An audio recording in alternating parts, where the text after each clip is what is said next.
And Putin has a heart attack. We got caught, Luke. We ended up in the database. Those bastards.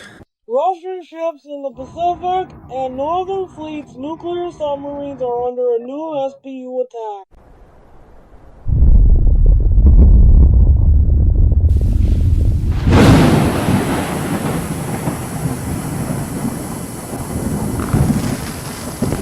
Iskander ballistic missile launchers have been blown up. Military airfields with strategic nuclear aviation are burning. The SBU attacked territories of Russia's nuclear triad. Something's on fire. Factories producing Topol and Yar's intercontinental ballistic missiles have been blown up. Russia's nuclear triad is under attack. Breaking news, friends. Ukraine has attacked 2 strategic nuclear airfields.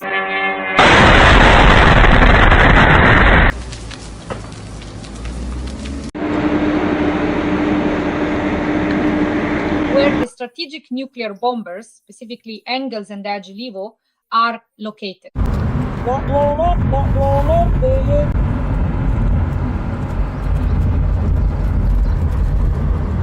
For the very first time, Ukraine has reportedly attacked ballistic missiles in the Bryansk region. They are actively detonating right now. In short, that's where the sheds are burning. Everything is on fire. Clearly, a lot is going to burn there. There don't seem to be any fire trucks yet.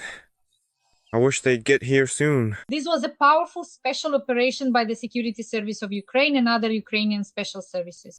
These were command posts for Iskander ballistic missiles in the Bryansk region.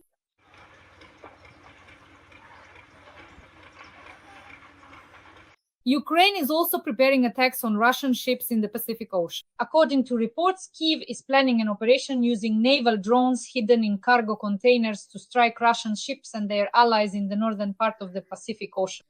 Ukraine has attacked 2 out of 3 elements of the nuclear triad and is continuing further. A new phase of the SBU special operation is being prepared. Moreover, the Yaroslavl motor plant was on fire in Russia. This is one of the plants where engines are manufactured for the Topol M complex vehicles, the intercontinental nuclear missiles Topol M, in other words, essentially the nuclear triad. Let's discuss all this with the President of the Assembly of the Peoples of the Caucasus, Ruslan Kutaev. Ruslan Khamdich, welcome. Dasha, good afternoon. Greetings to our viewers. Ruslan Khamdich, we attacked ballistic missile launchers in Bryansk. This is a historic event. Let's start with that. What do you think about the attacks by the armed forces of Ukraine? Well, this is a logical continuation of Ukraine's actions. Ukraine is starting to act further, deeper, and the vast expanse of Russian military, let's say, industry has a great many enterprises of various types on its territory, warehouses, there are military units. And as we can see, Ukrainian special services are demonstrating, first of all, that they know where everything is located. Secondly, that they can reach these targets. And thirdly, that they have begun to systematically and quite dynamically carry out work to destroy all of this. You were right to point out here, these are intercontinental ballistic missiles capable of carrying a nuclear warhead. These missiles are also being destroyed. And here, I think it's truly worth mentioning to our esteemed viewers that just yesterday, when the Russian forces were essentially preparing to retaliate against Ukraine with a particularly heavy, powerful, and devastating strike, Ukrainian intelligence agencies meticulously detected the significant activity of these very dangerous and potent Iskander missile launchers. It is known for certain that 1 Iskander launcher was destroyed and 2 were damaged.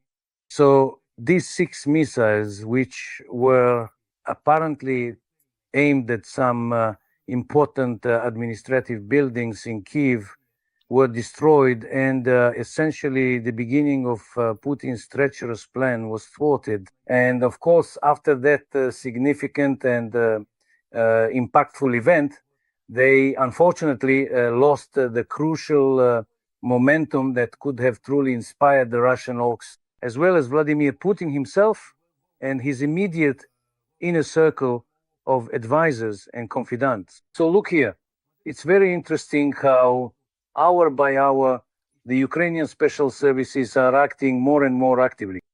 They are not only inflicting damage, but even in real time, they manage to observe, gather intelligence on the actions of Russian missile systems, destroy them, and cause damage.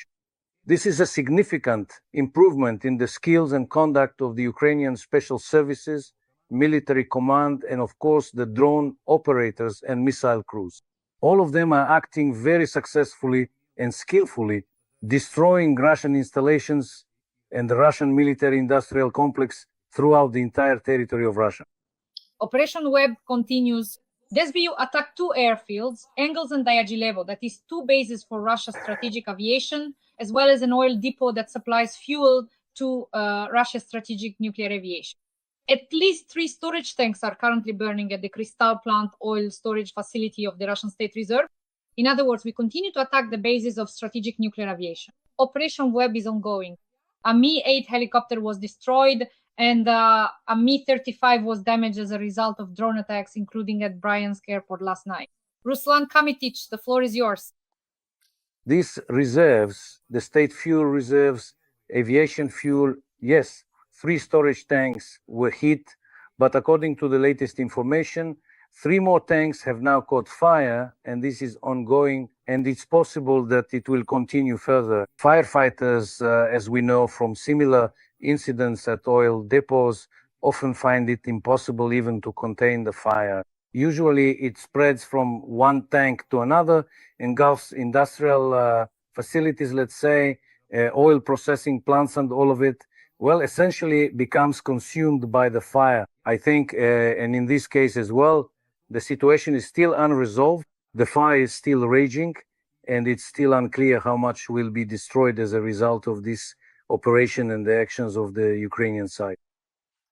The fact that Ukraine is preparing attacks on Russian ships in the Pacific Ocean and that Sevastopol and Crimea have been hit by Neptune missile as well, discuss that a bit later, but for now, I'd like us to focus on a very interesting and important topic. Friends, please like this video, subscribe to my YouTube channel, and let me know in the comments what you think about this. Now, something like a hazelnut exploded in the sky over Kazakhstan and broke apart into pieces. And the first to report this were Russian military correspondents, also known as Russian war reporters or Zetniks. They wrote about the failed launch of the Oreshnik. Kapustin Yar is close to the border with Kazakhstan. That night, Putin decided to attack Ukraine. He did attack it, and he surely wanted to use the Oreshnik, an intercontinental missile. The question is, does this Oreshnik actually exist? Did it explode, and why did it explode? Ruslan Kutaev, let's think this through together. First of all, I served in Kopisk. I served at the base, at the testing ground we're talking about now, in the automotive troops of the rocket and artillery forces. And indeed, tests of intercontinental ballistic missiles were conducted there. There, the Astrakhan region borders Kazakhstan, which at that time was the Guryev region. And indeed, tests were conducted there. That's where they were launched. And this launch was supposed to, I analyzed what the experts are saying. The Oreshnik was most likely launched. And the fact that we have pictures and recordings most likely indicates that somewhere over the steppes, the Kazakh steppes, this Oreshnik exploded in the air, and it actually was not able to complete, and not only to complete, but for the most part even to begin its course toward Ukraine. What does this tell us? We know that during the first strikes in the Dnipropetrovsk region, the Oreshnik accomplished less than 5% of what Russia had expected. There was no destruction there. They hit a training center there, and that was all they managed to do. And now, apparently, they tried to use the Oreshnik for this as well. They were very upset. They needed to show the orcs back in Russia that they're still a force to be reckoned with, that they can still do something, scare someone. But it's not working. It's just not working. They had a failure with the Iskanders. Ukraine destroyed them when they were deployed in the Bryansk region on the front line for an attack on Kyiv. With the Oreshnik, as we can see, it was a fiasco. Russian rocket troops and artillerymen are falling apart in all directions. No matter how hard they try, it's not working for them. And it's not working because all of this is built exclusively on Soviet-era weaponry. They have nothing, they haven't accomplished anything. All their claims, all those cartoons have remained just cartoons, and they can't move beyond that. This is the problem of Putin, the Russian armed forces, and this entire Russian fascist horde that would like to drown the entire population of Ukraine in blood. It's not because they don't want to, it's because it just doesn't happen, because they can't. This is what we need to understand and be aware of. Ruslan Kutaev, let's return to the topic of Russia's nuclear triad, which everyone is talking about now, and which in fact was attacked by Ukraine and its special services. All the world leaders have written about this now. They even reported on it. Kaja Kallas officially stated that this is unprecedented. The Prime Minister of the United Kingdom and even Donald Trump, through his sources, conveyed that he too is stunned by the special operation of the SBU. And here last time we talked about the need to attack the Russian Federation's fleet, the nuclear submarines. There is the Northern Fleet of the Russian Federation, which was attacked, and there is the Pacific Fleet of the Russian Federation. We discussed this with you. And just on the eve of our stream today, the Washington Post published a piece saying that Ukraine is preparing attacks on Russian ships in the Pacific Ocean. According to the publication, Kyiv is planning an operation to use naval drones hidden in cargo containers to strike Russian ships and their allies in the northern part of the Pacific Ocean. But it's very hard for me to imagine that Ukrainian intelligence services would announce their attacks through the Washington Post. Why was this done? Let's, in general, discuss the attacks on the Pacific Fleet, on the Northern Fleet, and how much of a blow this would really be for Putin. Dasha, let's first agree on the following. The Washington Post, Bloomberg, and other newspapers are not the kind of media outlets that would, let's say, spread fake news. If they wrote about it, then without a doubt they have grounds to say so. First. Second, if the Ukrainian intelligence services, armed forces, and political leadership did not prohibit this from being published, it means they have sufficient grounds to believe that this operation is under extremely tight security, and that they are confident that regardless of the fact that it has been made public, they will be able to carry out this operation to the end. Third, and this is very important, the Pacific Fleet, as we understand, North Korea right now, Shoigu is currently in North Korea. Russia is demanding soldiers, and North Korea is supplying ammunition, weapons, and sending people. And right now it is very important if Ukraine really does this, and I am convinced that they will be able to do it, and they reach Vladivostok, Khabarovsk, the Far East, and if they can even slightly hit some ships, some movements, maybe tankers, cargo, in this case, Russia will not just be put in an uncomfortable position. Russia will be in a state of, well, crisis, because that is the area where practically all those ports are exposed. Even the military base, everything that was there in terms of air defense and missile defense has been moved here, closer to the front, to Moscow.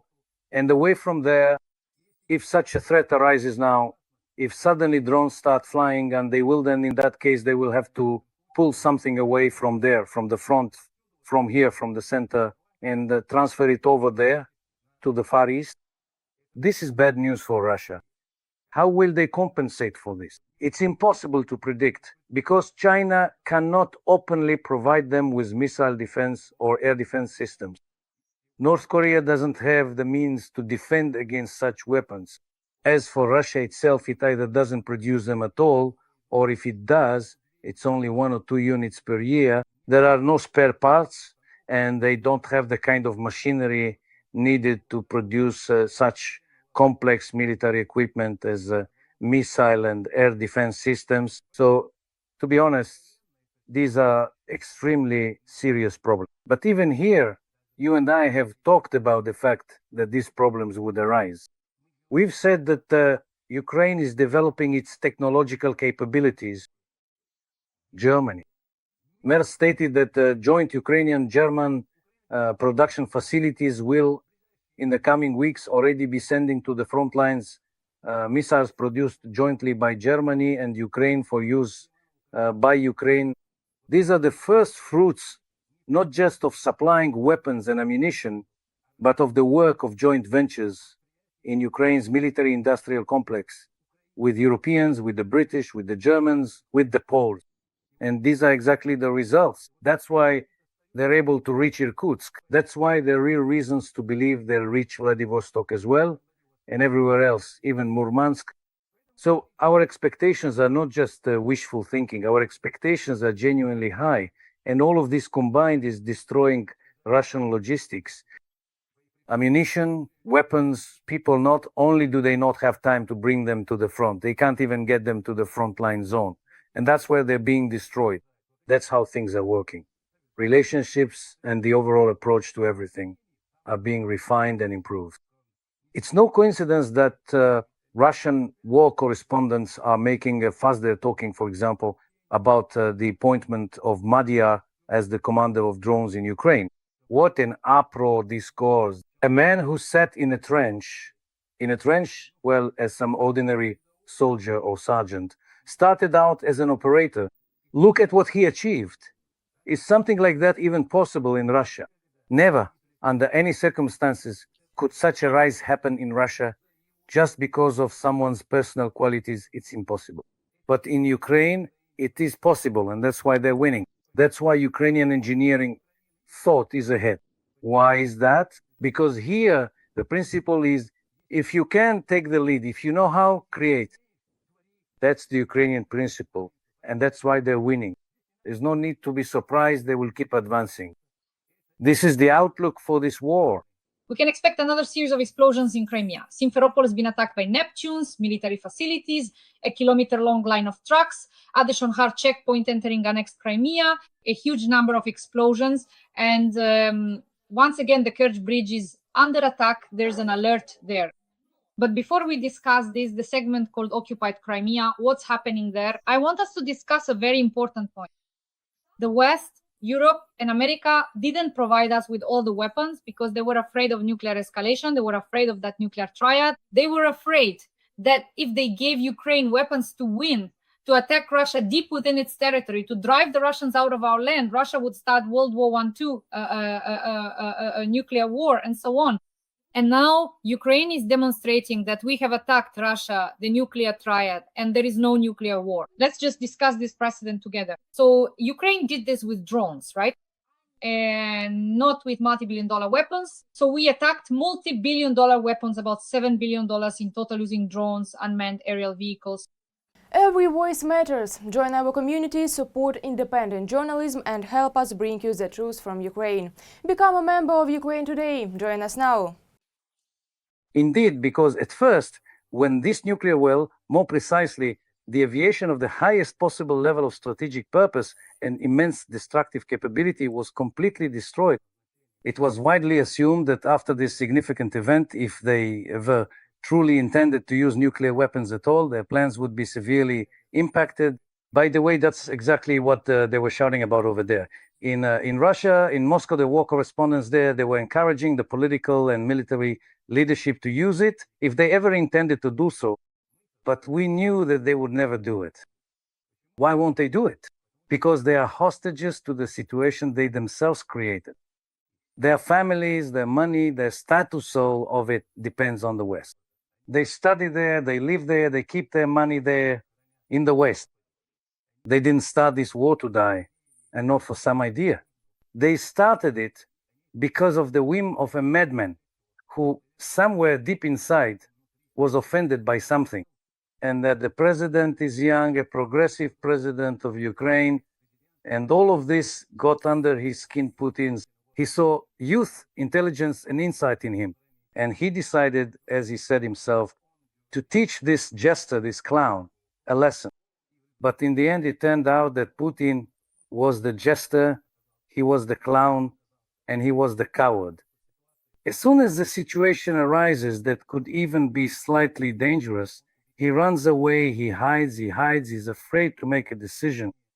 So after this web operation, which was brilliantly executed, he called Trump and actually complained to Trump, saying that Ukraine was carrying out terrorist acts. And Trump's behavior is unclear. The president of the greatest country, the greatest state, what is he doing? He is in fact voicing some terrorist demands on behalf of a terrorist state, and Trump announces these demands to the whole world. Essentially, these are Putin's demands, that Putin is going to respond to Ukraine in the harshest way possible. And not only does Trump not object, he actually broadcasts this.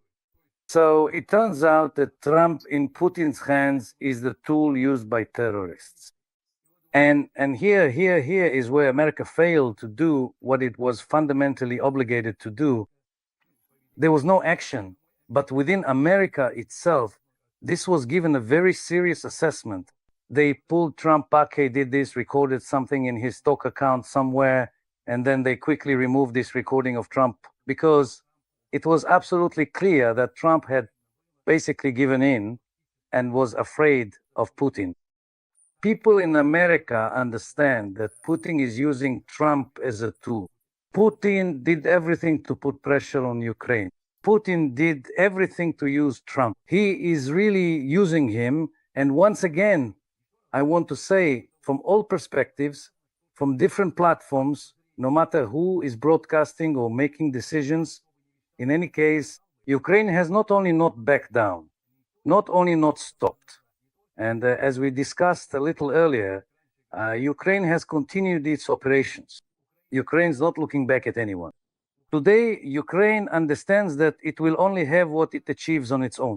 It wasn't European weapons, it wasn't American weapons, but Ukrainian drones managed to accomplish what they did. And now, as was mentioned in the Washington Post, they didn't say they would strike with American Tomahawks. No, what they said was Ukrainian drones, they will reach Vladivostok and they will attack the Pacific Fleet. This is the true character of Ukraine, the character of the Ukrainian military and the Ukrainian president.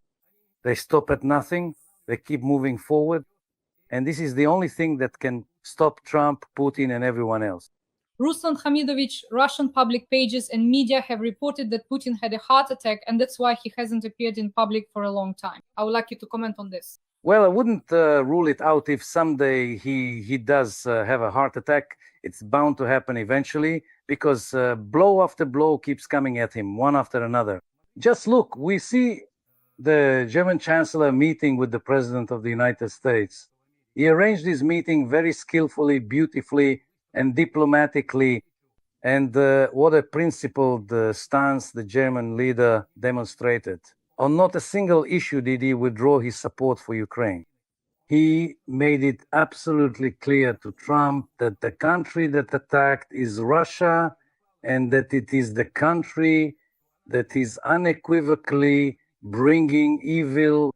And so when support for Ukraine is coming from all sides, when Ukraine is advancing on the front lines, when Ukrainians are getting stronger, look, just see how much power and money has been poured into Ukrainian society just to find at least 3 people who would crow that Zelensky should be removed or that the war should be stopped. They can't even find 2 or 3 people to support what they've been shouting about for 3.5 years to get support in Ukraine, in Ukrainian society, among the Ukrainian people.